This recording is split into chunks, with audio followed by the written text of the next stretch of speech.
5월 27일 금요일 새벽, 오늘 함께 보실 하나님의 말씀은 사무엘상 13장 8절부터 15절까지의 말씀입니다. 제가 봉독하겠습니다. 사울은 사무엘이 정한 기한대로 이레 동안을 기다렸으나 사무엘이 길갈로 오지 아니하매 백성이 사울에게서 흩어지는지라. 사울이 이르되 번제와 화목제물을 이리로 가져오라 하여 번제를 드렸더니 번제 드리기를 마치자 사무엘이 온지라. 사울이 나가 맞으며 문안하매 사무엘이 이르되 왕이 행하신 것이 무엇이냐 하니 사울이 이르되 백성은 내게서 흩어지고 당신은 정한 날 안에 오지 아니하고 블레셋 사람은 믹마스에 모였음을 내가 보았으므로 이에 내가 이르기를 블레셋 사람들이 나를 치러 길갈로 내려오겠거늘 내가 여호와께 은혜를 간구하지 못하였다 하고 부득이하여 번제를 드렸나이다 하니라. 사무엘이 사울에게 이르되 왕이 망령되이 행하였도다. 왕이 왕의 하나님 여호와께서 왕에게 내리신 명령을 지키지 아니하였도다. 그리하였더라면 여호와께서 이스라엘 위에 왕의 나라를 영원히 세우셨을 것이거늘 지금은 왕의 나라가 길지 못할 것이라. 여호와께서 왕에게 명령하신 바를 왕이 지키지 아니하였으므로 여호와께서 그의 마음에 맞는 사람을 구하여 여호와께서 그를 그의 백성의 지도자로 삼으셨느니라 하고 사무엘이 일어나 길갈에서 떠나 베냐민 기브아로 올라가니라. 사울이 자기와 함께한 백성의 수를 세어보니 600명 가량이라. 오늘도 주님의 말씀으로 인도함 받는 하루 되시길 바랍니다. 그동안 우리는 사울이 어떻게 해서 이스라엘의 첫 번째 왕으로 세워지게 되었는지를 살펴보았습니다. 그 과정을 살펴볼 때 사울은 매우 긍정적인 모습으로 그려지고 있습니다. 그는 사사시대의 아비멜렉처럼 스스로 왕이 되고자 했던 인물도 아니고 오로지 하나님의 인도하심에 의해 왕의 자리에 오르게 되었습니다. 그리고 암몬과의 전투에서 거둔 승리는 왕으로서의 그의 자질을 유감없이 보여준 사건이라 할 수 있습니다. 그뿐 아니라 자신에 대하여 비판적인 세력들까지 포용하는 덕을 갖추기도 하였습니다. 이렇게 사울은 용맹과 덕을 함께 갖춘 이상적인 지도자의 모습으로 등장하고 있는 듯 보입니다. 하지만 사울의 모습들을 자세히 살펴보면 그에 대한 부정적인 모습을 또한 볼 수 있습니다. 10장 7절입니다.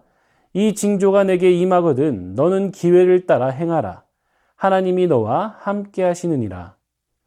사무엘이 사울에게 이렇게 말한 것은 여호와의 영이 임하는 것을 보면 두려워하지 말고 블레셋을 물리치는 일에 착수하라는 것이었습니다.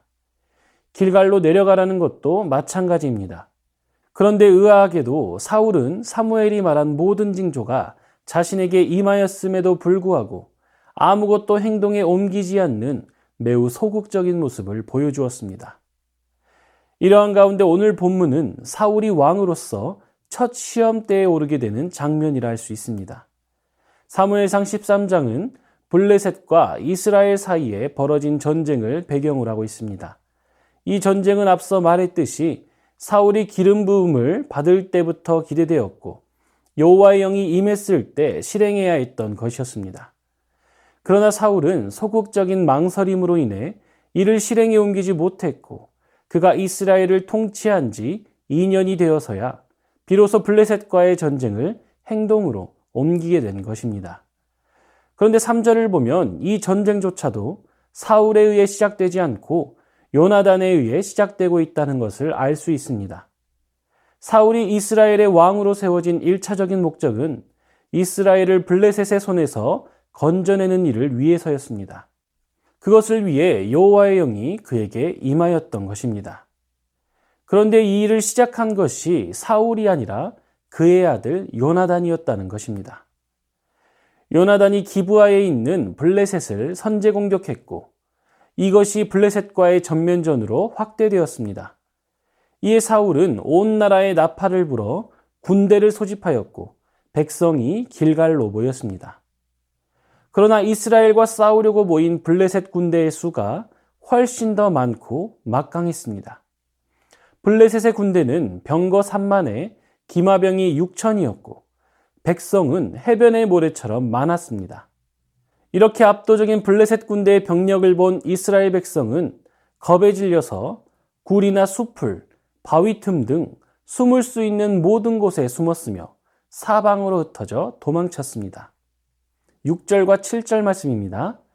이스라엘 사람들이 위급함을 보고 절박하여 굴과 숲을과 바위 틈과 은밀한 곳과 웅덩이에 숨으며 어떤 히브리 사람들은 요단을 건너 갓과 길르앗 땅으로 가되 사울은 아직 길갈에 있고 그를 따른 모든 백성은 떨더라. 전쟁을 앞둔 상태에서 이스라엘 백성들은 두려워하며 진영을 이탈하고 있었습니다. 그런데 길갈로 오기로 했던 사무엘이 약속한 기한이 지났는데도 오지 않는 것입니다. 사울의 조바심은 극에 달했고 결국 사울은 이스라엘 백성을 안심시키고자 직접 번제를 드렸습니다. 백성을 안심시켜야 한다는 마음이 너무 앞선 나머지 제사장의 권한을 침해하고 하나님의 명령을 어겨버린 것입니다. 그런데 안타까운 것은 사울이 번제를 마치자마자 사무엘이 왔다는 것입니다.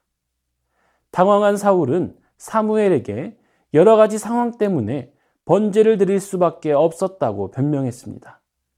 하지만 사울에 대한 사무엘의 평가는 단호했습니다. 13절 말씀입니다. 사무엘이 사울에게 이르되 왕이 망령되이 행하였도다. 왕이 왕의 하나님 여호와께서 왕에게 내리신 명령을 지키지 아니하였도다. 그리하였더라면 여호와께서 이스라엘 위에 왕의 나라를 영원히 세우셨을 것이거늘. 한마디로 해서는 안 될 일을 했다는 것입니다. 이스라엘의 왕은 선지적 장치, 다시 말해 선지자를 통해 나오는 하나님의 목소리에 순종함으로 왕권을 행사해야 했습니다. 그런데 사울은 자신의 왕권을 불순종하는 데 행사한 것입니다. 사무엘이 늦은 것도 상황이 어쩔 수 없었다는 것도 정당한 사유가 되지 않습니다. 상황과 환경은 하나님의 말씀을 어기는 것에 대한 핑계는 될 수 있을지언정 정당한 사유는 되지 못하기 때문입니다. 그리고 사울은 여호와께 은혜를 구하고자 번제를 드렸다고 했습니다. 그러나 그는 여호와의 은혜를 구하는 길이 제사 행위를 하는 데 있지 않고 하나님의 말씀을 믿고 순종하는 데 있음을 깨달아야만 했습니다. 그러나 불행하게도 사울은 그것을 깨닫지 못하는 망령된 자가 되고 말았습니다. 이러한 사무엘의 선언에도 불구하고 나라를 지켜야 하는 왕인 사울은 전쟁을 포기할 수 없었습니다. 하지만 그의 곁에 남은 군사는 고작 600명에 불과했습니다. 사울이 직접 번제를 드리면서까지 군사들의 동요와 이탈을 막으려 했지만 상황이 나아지기는커녕 더욱 악화된 것입니다. 더욱이 철제 무기로 무장한 블레셋에 비해 사울과 요나단만 칼이나 창이 있었을 뿐 백성들의 손에는 도끼나 삽이나 괭이뿐이었습니다. 이게 이스라엘의 현실이었습니다. 그동안 이스라엘이 이루었던 승리는 이스라엘의 군사력이나 누군가의 탁월한 지도력 때문이 아니었던 것입니다. 사랑하는 성도님들, 사울의 불순종은 사울만의 문제가 아니었습니다. 이스라엘 전체의 문제였습니다.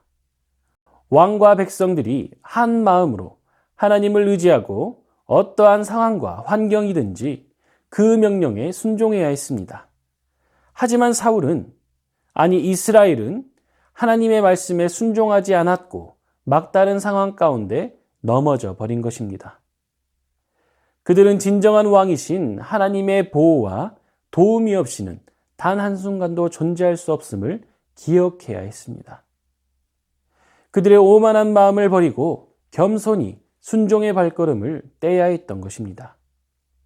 이것이 비단 그들만의 이야기는 아닙니다. 오늘날 우리도 마찬가지입니다. 우리도 종종 상황을 핑계로 불순종을 택할 때가 있습니다. 하지만 불순종은 상황을 해결하기보다 더 악화시킨다는 사실을 우리는 명심해야 합니다. 어려운 상황 속에서도 우리의 선택은 우리의 방법과 불순종이 아닌 하나님의 말씀과 순종이어야 하는 것입니다. 하나님은 순종 없는 탁월한 왕이 아니라 하나님 말씀에 순종하는 사람, 그분의 마음에 맞는 사람을 바라십니다. 하나님만이 유일한 보호와 도움이신 것을 믿기에, 하나님만이 유일한 보호와 도움이신 것을 믿기에 삶에서 만나는 크고 작은 상황 속에서도 순종하는 자들을 바라시는 것입니다. 상황이 아닌 말씀을 따름으로써 우리의 믿음을 드러내고 하나님의 일하심을 경험하는 오늘 그리고 우리의 인생이 되기를 바랍니다. 이 시간 주신 말씀을 기억하며 기도하겠습니다. 위급한 상황을 맞을수록 성급하게 행동하지 않게 하시고 하나님의 뜻을 구하며 하나님의 말씀에 순종하게 하옵소서. 삶에서 만나는 크고 작은 상황들을 하나님의 뜻을 따르고 순종할 기회로 선용하게 하옵소서. 이 시간 주신 말씀을 기억하며 함께 기도하겠습니다.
이 시간 나라와 열방을 위해서 기도하겠습니다. 이 나라의 정치, 경제, 사회, 문화, 교육, 외교, 안보를 하나님께서 친히 다스려 주옵소서. 코로나로 신음하는 북한과 열방을 속히 치료하시고 회복시켜 주옵소서. 이 시간 나라와 민족을 위해 함께 기도하겠습니다.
이 시간 교회를 위해 기도하겠습니다. 가정의 달 5월 새순의 모든 가정마다 사랑과 긍휼이 넘치게 하옵소서. 천하보다 귀한 다음 세대와 지체들을 주님의 마음으로 사랑하고 환대하게 하옵소서. 믿지 않는 가족들에게 구원의 은총을 베풀어 주옵소서. 이 시간 교회를 위해 기도하겠습니다.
이 시간 선교사님과 환우들을 위해 기도하겠습니다.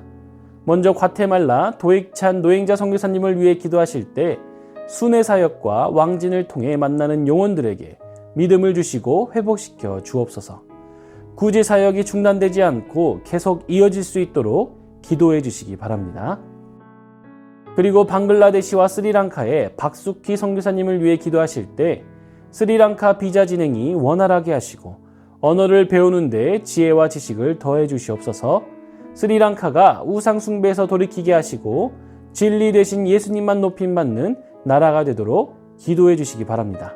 또한 환우들을 위해 기도하실 때 문현자 권사님, 추명우 성도님, 추승민 형제님, 이춘실 집사님, 김인혜 집사님, 최혁기 성도님, 이길태 집사님, 김찬준 집사님, 김영자 권사님, 정순금 권사님, 김봉남 권사님, 김광순 집사님, 박문천 집사님, 노성빈 형제님, 최혜랑 집사님의 아버님, 이외의 모든 환우들 가운데 치유와 회복의 은총 베풀어 주시도록 마지막으로 선교사님과 환우들을 위해 함께 기도하겠습니다.